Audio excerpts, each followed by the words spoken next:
When I took the overnight security job at Grady Materials, a concrete supply yard on the edge of Ashford, Ohio, the posting made it sound almost boring. The ad said, "Quiet site, minimal activity, perfect for students or night owls."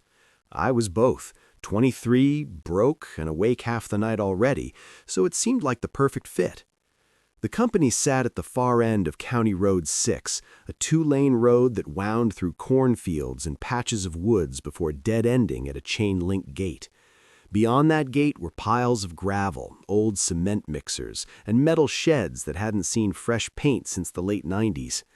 I didn't know until later that missing person posters were practically wallpaper in the Ashford post office. 5 people in 2 years, most of them last seen near County Road 6. Locals joked the road had a curse. Outsiders chalked it up to the usual rural dangers: drunk drivers, runaways, a bad patch of woods where you could get lost for days. But my very first night shift, I learned the truth was far worse. My schedule was 10 p.m. to 6 a.m. I was supposed to walk the lot once every hour and log anything irregular, which mostly meant catching raccoons rifling through the dumpsters.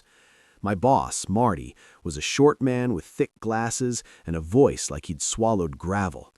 "Just don't wander past the south fence," he'd said, clapping me on the shoulder. "Stay away from them woods. You hear anything weird from back there? Ignore it. Call me if it gets bad."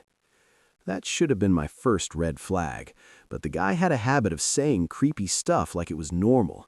He once told me, "Concrete never forgets the shape of things it holds." No idea what that meant. The first 2 nights were quiet. The third night, the trouble started. At around 1:20 a.m., I heard what sounded like a woman screaming in the woods beyond the south fence. I froze.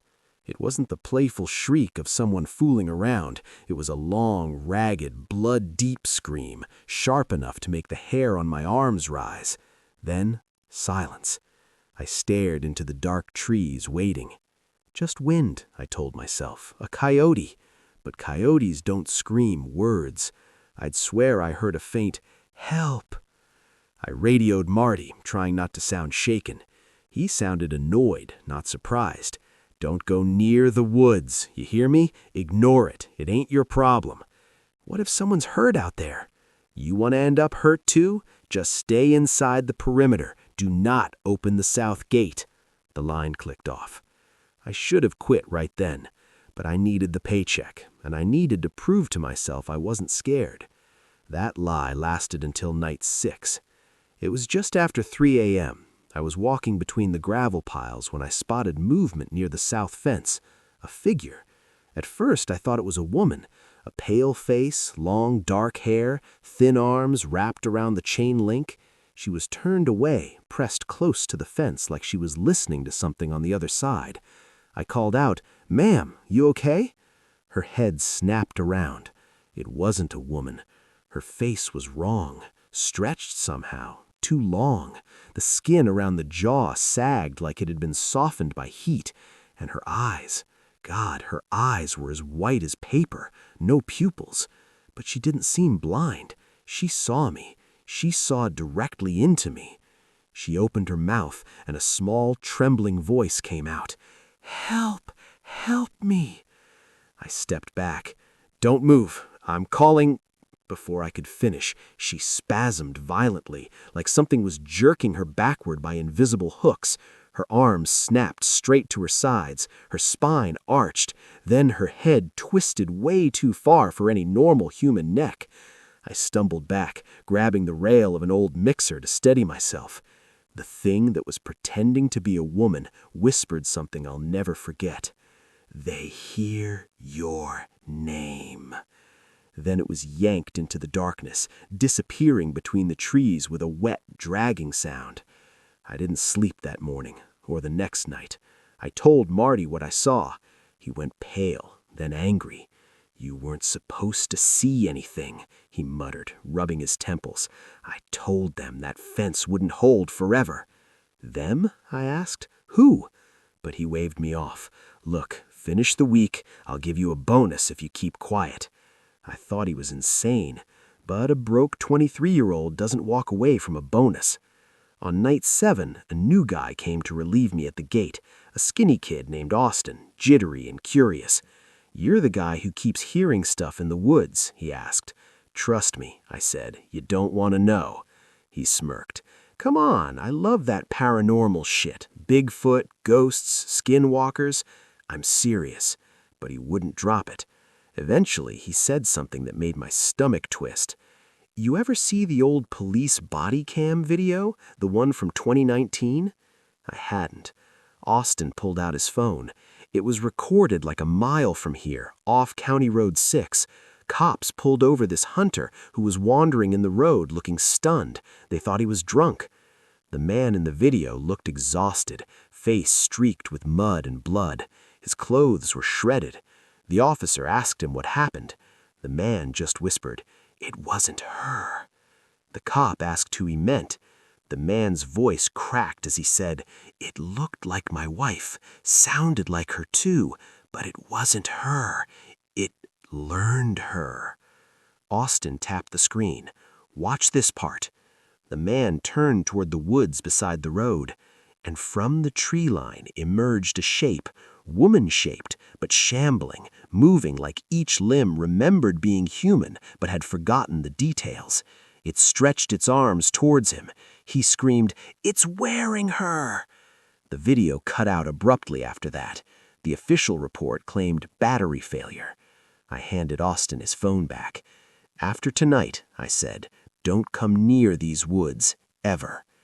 At 2:55 a.m., while I was on the far side of the yard checking the floodlights, my radio crackled. A whisper, "Help, help me." My chest tightened. Not possible. The radio was on a closed channel. Only Marty and I used it. I grabbed it. "Who is this?" Static. Then, "Jordan." My blood froze. They knew my name, just like the woman thing at the fence had said. "Stop messing around," I said, though I knew it wasn't a prank. "Whoever you are, I'm calling the sheriff." That's when I heard footsteps behind me, slow, dragging. I spun around and saw a silhouette at the edge of the floodlight glow. Its posture was wrong, its shoulders too high, head tilted sharply to the left. Then it stepped closer. I dropped the radio and ran. Halfway across the lot, I heard the voice again, this time to my right, near the dumpsters. "Jordan." I didn't look. Whatever it was fast. I reached the main office and slammed the door behind me, locked it, pushed a metal tool cabinet against it. My hands shook so hard I could barely dial 911, but the call didn't connect. No bars, not even emergency signal. That had never happened before. Then I heard scratching on the wall outside. Soft, slow, deliberate, like fingernails tracing the outline of where I stood. I crouched under the desk, heart hammering. The scratching stopped. Silence. Then, from directly outside the window behind me, a voice I knew too well, my mother's. "Jordan, honey, I need you to open the door." My mother lived in Florida. "Come on," the voice coaxed, perfectly mimicking her tone. "Don't hide from me. It's cold. I'm scared." Tears ran down my face. The voice was flawless, loving, familiar. Then it changed suddenly, flat, empty. "They see your shape." The window rattled as something pressed against it. I don't remember blacking out. I only remember waking up to someone pounding on the office door. It was Sheriff Lang, round, tired, mid-50s. He didn't look surprised to find me shaking on the floor. "You shouldn't be out here alone at night," he said, helping me up. "Things aren't right on this road." I told him everything, the fence incident, the thing mimicking voices, the police video. He listened quietly, chewing on his lower lip. Finally, he said, "What you saw, what you heard, it's happened before. It doesn't take people right away. It tests them." "What is it?" "We don't know. Whatever's in those woods, it learns, takes shapes we recognize. It uses voices like tools." I didn't breathe for several seconds. The sheriff continued.